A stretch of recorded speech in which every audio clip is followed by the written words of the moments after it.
आजच्या प्रश्नांना सुरुवात करण्यापूर्वी एक छोटीशी सूचना आहे तुमच्यासाठी।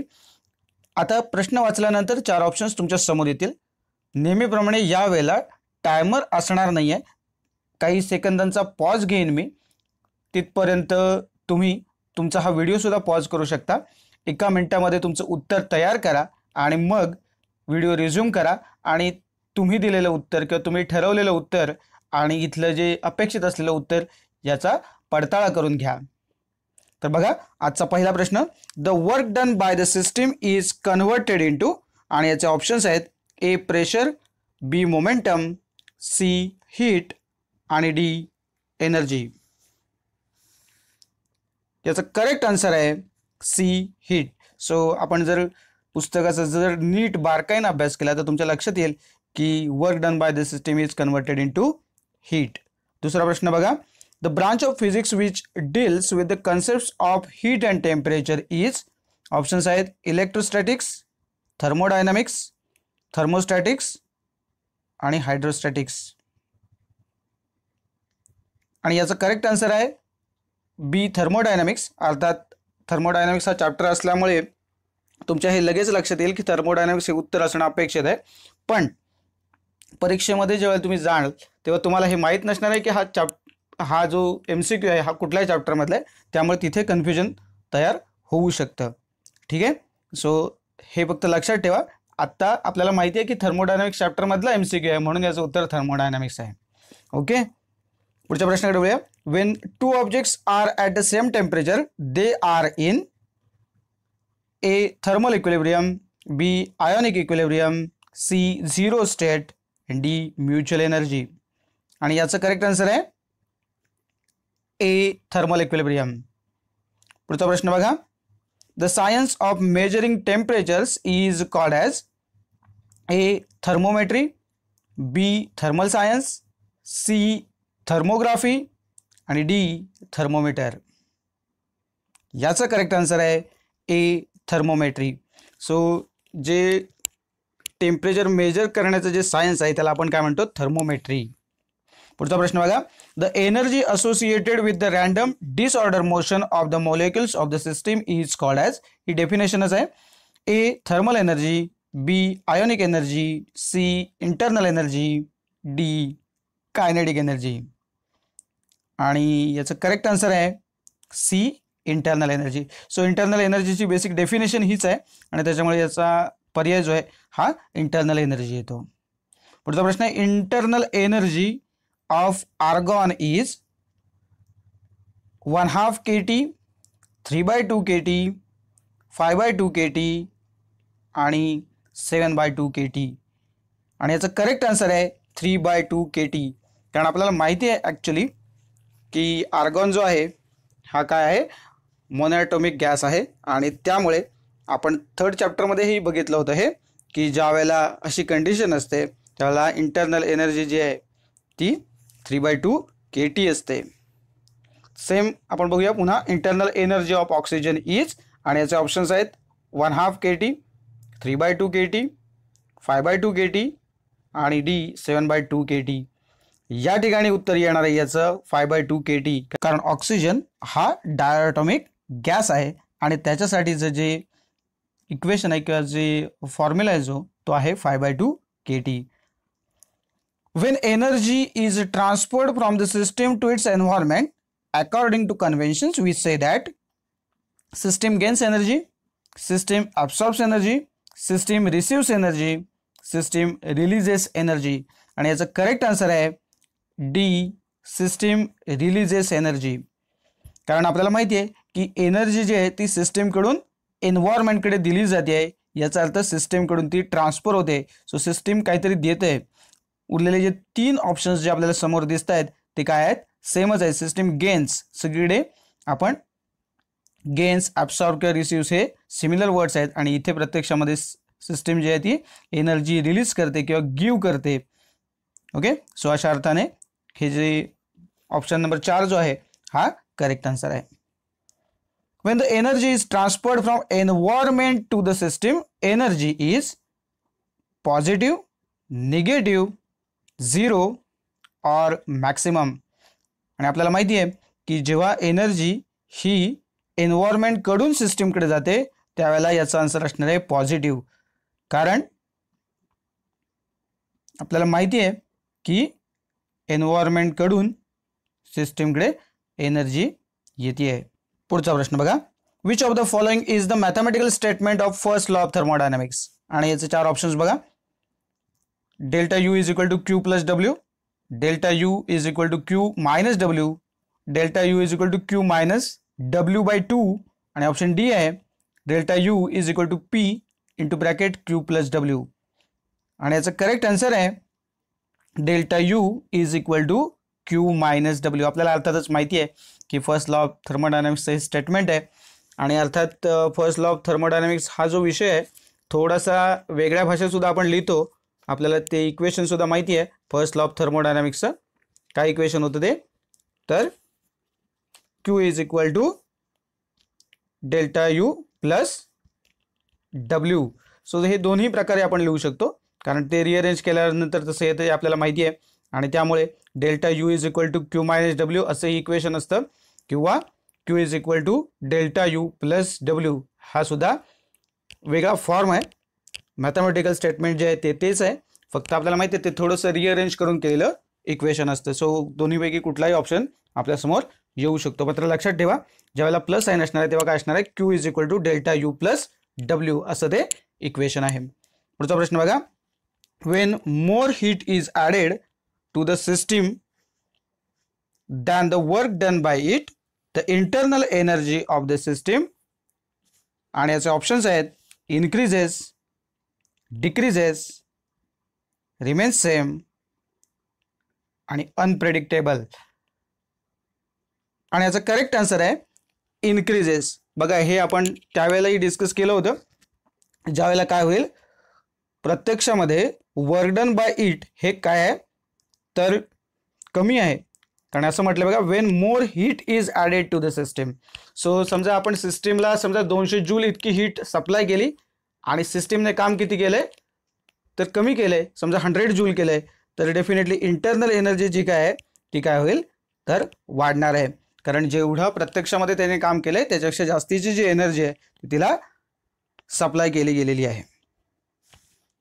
पुढचा प्रश्न बघा. 107 kilo joule of the work is done on the certain volume of a gas. If the gas releases 125 kilo joule of heat the change in the internal energy of the system of the gas will be. आणि options आहेत 18 kilo joule, -18 kilo joule, 9 kilo joule आणि 232 kilo joule. आणि याचा correct answer आहे 18 kilo joule.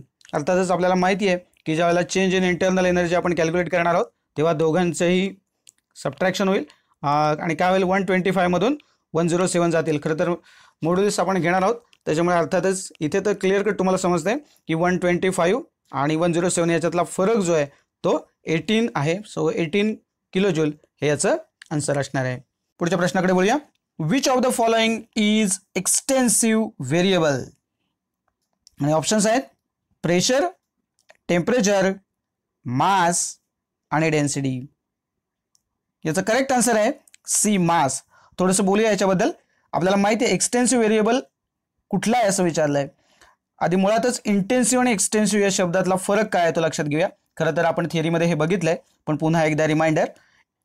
Intensive म्हणजे काय तर ज्या वेळेला एखादा कंपार्टमेंट किंवा सिस्टीम आहे ॲक्च्युली तर त्या सिस्टीमचे 2 भाग केले म्हणजे 2 कंपार्टमेंट्स केले असं समजा आपण बघितलं तर मग काय होईल तर ज्या गोष्टी सेम राहतील किंवा कॉन्स्टंट राहतील त्यांना आपण काय म्हणतो तर इंटेन्सिव्ह व्हेरिएबल असं म्हणतो आणि ज्या गोष्टी बदलतील त्यांना आपण एक्सटेन्सिव्ह व्हेरिएबल असं म्हणतो. सो बघा जर प्रेशर जर आपण बघितलं आणि कंपार्टमेंटचे 2 भाग केले तर प्रेशर हे दोन्हीकडे सारखंच असणार आहे बरोबर आहे. असं तर होणार नाही की समजा एकूण 10 पास्कल प्रेशर आहे तर या भागावरती 5 पास्कल आणि या भागावरती 5 पास्कल या पद्धतीने ते होणार नाही. किंवा टेम्परेचर बघा समजा 20 डिग्री सेल्सिअस हे टेम्परेचर असेल सिस्टीमचं तर ज्यावेळेला कंपार्टमेंट आपण करू तेव्हा दोन्ही साईडला काय असणार आहे 20 डिग्री सेल्सिअस टेम्परेचर असणारच आहे. किंवा डेन्सिटी जर आपण म्हटले तरी काय होईल डेन्सिटी म्हणजे मास अपॉन व्हॉल्यूम त्यामुळे मास निम्मे होईल बरोबर आहे. तसंच व्हॉल्यूमसुद्धा निम्मे होईल आणि मग त्यावेळेला काय होईल मास अपॉन व्हॉल्यूम थोडक्यात दोन्हीकडे काय असणार आहे, सारखंच असणार आहे. सो डेन्सिटी सारखीच राहील, पण मास काय होईल, कंपार्टमेंट वेगवेगळे केल्यानंतर काय होईल, तर मास हे निम्म निम्म होईल. बरोबर आहे, निम्म मास एका साईडला जाईल, निम्म मास दुसऱ्या साईडला जाईल. सो मास हे काय आहे, तर एक्सटेन्सिव्ह व्हेरिएबल आहे. बाकीची जी आहेत ती इंटेन्सिव्ह व्हेरिएबल्स आहेत. तसंच आपण असंही बघितलंय तिथे की जी इंटरनल एनर्जी आहे ती सुद्धा काय होईल, त्यावेळेला डिवाइड होऊ शकते. आणि त्यामुळे इंटरनल एनर्जी हे सुद्धा एक एक्सटेन्सिव्ह व्हेरिएबलचं एक्झाम्पल राहील. इथे अर्थात नाही आहे ऑप्शन, पण कदाचित जर तुम्हाला वेगळ्या पद्धतीने हा MCQ विचारला गेला तर कदाचित तिथे इंटरनल एनर्जी हा सुद्धा ऑप्शन असू शकतो. सो हे फक्त लक्षात ठेवा. पुढच्या प्रश्नाकडे वळूया. The system in which changes in state variables of a system occur infinitesimally slowly is called. आणि या सिस्टीमला आपण काय म्हणतो असं विचारलंय, quasi static system, isothermal system, constant system की आयडियल सिस्टीम. आणि आपल्याला माहिती आहे याचं करेक्ट आन्सर आहे क्वासी स्टॅटिक सिस्टीम. सो डेफिनेशनमध्येच आपल्याला दिलेलं आहे पुस्तकामध्ये की it is called as quasi static system. पुढचा प्रश्न बघा. The system for which delta T is equal to 0 is called.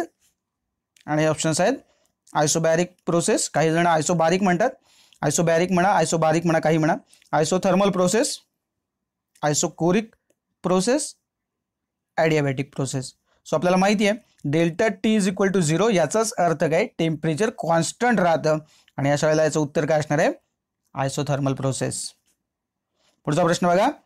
In isobaric process which of the following quantity remains constant. So आयसोबॅरिकमध्ये कुठली क्वांटिटी कॉन्स्टंट राहते असं विचारलंय. Options आहेत temperature, volume, work आणि प्रेशर. आणि याचं करेक्ट आन्सर आहे डी, प्रेशर. सो आयसोबॅरिकच्या डेफिनेशनमध्येच आपण बघितलंय की आयसोबॅरिक प्रोसेसमध्ये प्रेशर कॉन्स्टंट राहतं. तर तुम्ही काय करा, मुळातच या हे जे काही आपण 6-7 एक्झाम्पल्स बघणार आहोत, ॲक्च्युअली 6-7 प्रोसेसेस बघणार आहोत, तर याच्यामध्ये काय कॉन्स्टंट राहतं आणि काय व्हेरिएबल आहे हे एकदा कुठेतरी नोट डाऊन करून घ्या, म्हणजे MCQ साठी सुद्धा ते उपयोगात येऊ शकतं. पुढचा प्रश्न बघा. In isochoric process which of the following quantity remains constant. So आयसोकोरिकमध्ये काय कॉन्स्टंट राहतं असं त्यांनी विचारलं. आता ऑप्शन्स आहेत टेम्परेचर, व्हॉल्यूम, वर्क आणि प्रेशर. याचा करेक्ट आन्सर आहे व्हॉल्यूम. सो आयसोकोरिकमध्ये काय होतं, तर व्हॉल्यूम कॉन्स्टंट राहतं. पुढचा प्रश्न बघा. In adiabatic process which of the following quantity remains constant. So ॲडियाबॅटिकमध्ये कुठली क्वांटिटी कॉन्स्टंट राहते असं विचारलंय. A heat, b volume, c work आणि डी प्रेशर. आणि आपल्याला माहिती आहे ॲडियाबॅटिकमध्ये काय होतं, तर हीट कॉन्स्टंट राहते. सो दोन्ही सिस्टीम हीट एक्सचेंज करत नाहीत, याचाच अर्थ हीट तिथे कॉन्स्टंट राहते. पुढचा प्रश्न आहे. In adiabatic process which of the following equation is correct. Options बघा. PV constant, PV is equal to NRT, P/V is constant आणि PV raise to gamma is equal to constant. आणि याचं correct answer आहे PV raise to gamma is equal to constant. कारण gamma हा जो आहे तो मुळातच ॲडियाबॅटिक रेशो आपल्याला माहिती आहे.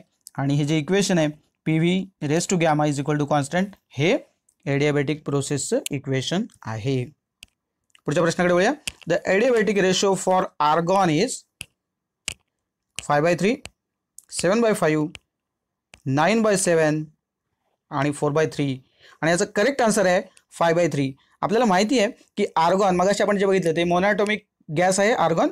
आणि मोनोॲटॉमिक गॅससाठी हा जो रेशो असतो तो 5/3 असतो आणि म्हणून तो आर्गॉनसाठी पण 5/3 असणार आहे. ओके. तसाच सेम प्रश्न काय येऊ शकतो. The adiabatic ratio for oxygen is, मगाशी आपण बघितलं डायनॅमिक गॅस आहे 5/3, 7/5, 9/7 आणि 4/3. आणि ॲडियाबॅटिक रेशो ऑक्सिजनसाठी किती असणार आहे, तर 7/5 असणार आहे. कारण डायटॉमिक गॅसेससाठी ॲडियाबॅटिक रेशो हा 7/5 असतो, हे सुद्धा आपल्याला माहिती आहे. पुढच्या प्रश्नाकडे वळूया. In cyclic process which of the following quantity remains constant. So सायक्लिकमध्ये काय कॉन्स्टंट राहतं असं विचारलंय. Heat, internal energy, work, pressure. आणि याचा करेक्ट आन्सर आहे b, internal energy. So internal energy जी आहे ही सायक्लिक प्रोसेसमध्ये सेम राहते. कारण आपल्याला माहिती आहे इनिशियल स्टेट आणि फायनल स्टेट या काय असतात, सारख्याच असतात. त्यामुळे एनर्जी काही चेंज होत नाही. इंटरनल एनर्जी ही सारखीच राहते, कॉन्स्टंट राहते.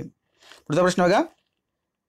The process in which initial and final state of the system is same is called as, आणि ऑप्शन्स आहेत adiabatic process, isobaric process, cyclic process, isochoric process. आणि याचं करेक्ट आन्सर आहे, आत्ताच मी तुम्हाला सांगितलं, सायक्लिक प्रोसेस. सो सायकलच आहे ते, म्हणूनच त्याला आपण सायक्लिक म्हणतो, की जे इनिशियल आणि फायनल आहेत ते सर्क्युलर पाथमध्ये याचं रोटेशन जे आहे ते चालू राहतं, अशी सायकल चालू राहते, म्हणून याला आपण सायक्लिक प्रोसेस असं म्हणतो. Which of the following cannot be plotted on the PV diagram? Free expansion, isobaric process, cyclic process आणि आयसोकोरिक प्रोसेस. याचं करेक्ट आन्सर आहे फ्री एक्सपान्शन. आपल्याला माहिती आहे की उरलेल्या ज्या गोष्टी आहेत म्हणजे PV डायग्राम आपल्याला प्लॉट करता येते, कारण आपल्याकडे डेटा फिक्स आहे. आणि इथे फ्री एक्सपान्शनमध्ये ते सडन चेंज होतोय आणि त्यामुळे आपण काही एक्झॅक्टली गेस करू शकत नाही आणि सडन चेंजेस आहेत आणि त्यामुळे त्याला आपण एक प्रकारचे आयडियाबॅटिक चेंजेसच आहेत हे, परंतु या ठिकाणी आपल्याकडे जो डेटा आहे तो उपलब्ध होत नाही आणि म्हणून फ्री एक्सपान्शनची आपण PV डायग्राम काढू शकत नाही. पुढचा प्रश्न बघा. हा खरं तर आपल्या पुस्तकामधला एक MCQ आहे. पुस्तकामधले जे 5 MCQ खरं तर दिले त्याच्यामध्ये, तर त्यातले काही जो भाग वगळला आहे बेसिकली त्यातलेच पडलेत, त्यामुळे फक्त हे एक न्यूमरिकल आहे तेवढं फक्त आपण बघूया. A gas is in a closed container is heated with 10 joule of energy causing the lid of the container to rise 2 metre with 3 newton of force. What is total change in the energy of the system? Options आहेत 10 joule, 4 joule, -10 joule आणि -4 joule. याचा correct answer आहे 4 joule. अर्थात आपल्याला माहिती आहे, थोडंसं explanation देतो फक्त. आपल्याला माहिती आहे जी एनर्जी ही दिसते आपल्याला 10 जूल आहे आणि इथे असं पुढे म्हटलंय त्यांनी container to rise 2 metre with 3 newton of force.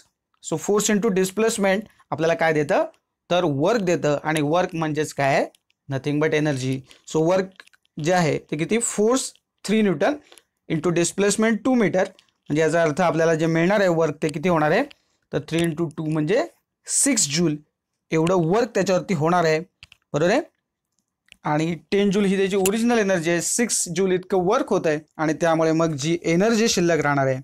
Okay, so the total change in the energy of the system ती किती असणार आहे, 10 - 6 म्हणजे 4 जूल.